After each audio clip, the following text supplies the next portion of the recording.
Հիրավի, հավիտենական սիրով սիրել եմ քեզ, դրա համար գթասրտությամբ քեզ ձգեցի, Երեմիա 31:3 Դու գոյություն ունես, քանի որ նա, Աստված, սիրում է քեզ, նա փափագում է լինել քո ընկերը, հրավիրելով իր հետ մասնակցելու ամենաանհավանական ճամփորդությանը,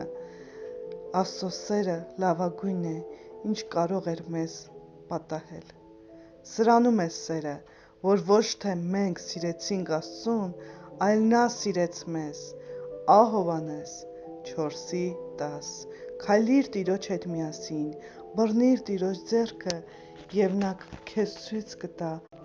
անասելի բաներ, որ դու անգամ չես էլ կարող պատկերացնել,